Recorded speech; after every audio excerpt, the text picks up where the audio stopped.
昔々、竹取のおじいさんが山里に住んでおりました。おじいさんはおばあさんと二人きりで竹を取って暮らすつつましい夫婦でした。二人が住む村は静かに目を覚まし、いつもの一日が始まります。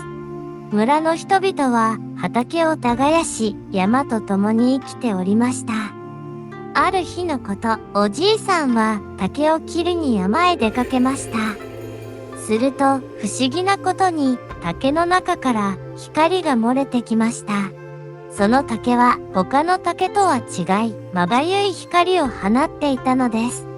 その光の中には小さな女の子が眠っていました。やがて強い光に包まれ、目を開けるとそこには小さな姫が柔らかく笑っていました。おじいさんは目を疑いながらもその子をそっと抱き上げました。置いていくこともできず、おじいさんは少女を連れて急いで家へ戻りました。家で待っていたおばあさんは驚きましたが、その子を優しく抱きしめました。そして二人は子供のいなかった自分たちにこの子を授かったと喜び、育てることにしたのです。姫は日ごとに成長し、その姿は美しく気高く育っていきました。やがてその美しさは村の誰もが見とれるほどとなりました。通りがかった村人も思わず足を止め、かぐや姫と呼んで見とれるほどでした。おじいさんとおばあさんは姫を月の光のようだと語り、大切に育てました。夜に月明かりに照らされながら琴を奏でるかぐや姫の姿はとても幻想的でした。その姿はまるで月から舞い降りた天女のようでした。こうしてかぐや姫はすくすくと美しく育っていったのです。かぐや姫の名は里を越えて広がっていき、やがてその噂は都にも届きました。名高い貴族たちはかぐや姫を我が妻にと望みました。こうして5人の求婚者が集まったのです。かぐや姫よ、どうか私の妻に、熱心に訴える声が響きました。あなたの美しさは月の光そのもの。あなたを誰よりも高貴な方にしてみせる。姫の人生に永遠の調べを。天よりも尊き姫よ。優美で力強い求愛の言葉をかぐや姫は静かに聞いていました。おじいさんはどう答えるべきか迷っておりました。姫や、お前の心はどうなのじゃ。たまらずおばあさんが声をかけます。この世にない宝を持ってこられた方を夫にします。かぐや姫の瞳には揺るがぬ思いがありました。その宝とは世にも珍しい宝の数々でした。それでは私は仏の御石の鉢を求めよう。ならば私はひねずみの皮衣を手に入れてみせよう。竜の首の玉を必ず持ち帰りましょうぞ。私はツバメの小安貝を探し出してみせよう。私こそが蓬莱の玉の枝を必ず持ち帰りましょう。こうして5人はそれぞれ旅立ったのです。第一の貴族は仏の御石の鉢を求めて歩き回り、ようやく鉢を見つけることができました。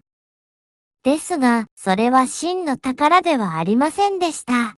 第二の貴族が闇商人からひねずみの皮衣を購入しました。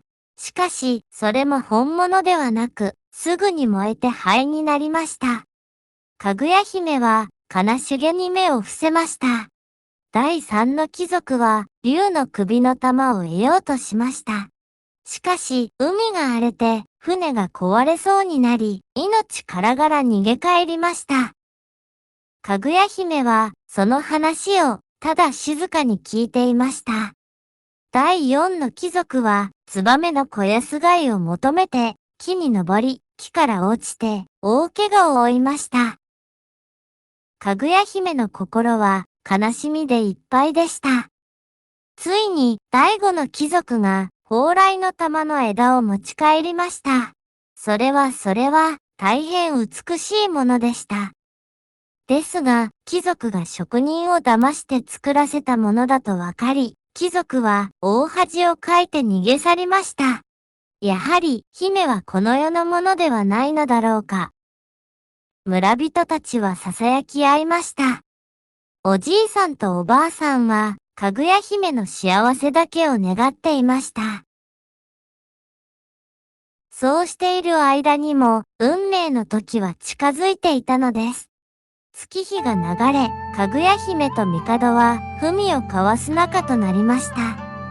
かぐや姫の筆先には、淡い光が宿っているようです。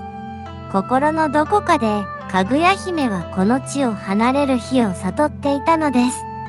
かぐや姫の手紙を読むたびに、帝の胸には切なさが募りました。帝はその心の奥にある悲しみを感じ取っていました。月を見つめるかぐや姫の瞳には、どこか切なさが漂っていました。おばあさんが心配そうにかぐや姫に声をかけます。この月を見ると胸が痛むのです。その言葉には深い悲しみが滲んでいました。私はこの世の人ではないのです。私は月の都のもの。次の満月の夜、迎えが参ります。二人には信じがたい話でした。どうかその日までそっと見守ってくださいませ。その噂は広がり、帝の耳にもすぐに届き、帝はかぐや姫を守ろうと決意しました。そして、帝はかぐや姫の家を守るよう命じました。しかし、月が満ちるたびに、別れの時が近づいているように感じられます。まるで天が、かぐや姫を呼んでいるかのようでした。行かせはせぬ。と叫ぶ声が夜に響きます。かぐや姫は静かに月に祈ることしかできませんでした。月が満ちる夜、帝の命により、かぐや姫を守るための兵士が屋敷を囲みました。誰もが緊張した面持ちで夜空を見上げています。大丈夫じゃ、わしらが守る。しかし、その声は震えていました。いいえ、もう止められません。その瞬間、天に強い光が差し、地上を照らし始めました。それはまるで空の神と対峙するかのようでした。光の中から現れた月の都の使者が静かに舞い降りると天女の笛の音が響き、人々は皆動けなくなりました。行くな、姫よ。かぐや姫の体が淡い光に包まれ、次第に天に昇っていきます。どうかお元気で。その姿はまるで天女が羽衣をまとうようでした。待ってくれ。止める言葉も虚しく、かぐや姫の目から一筋の涙が落ち、静かに首を振りました。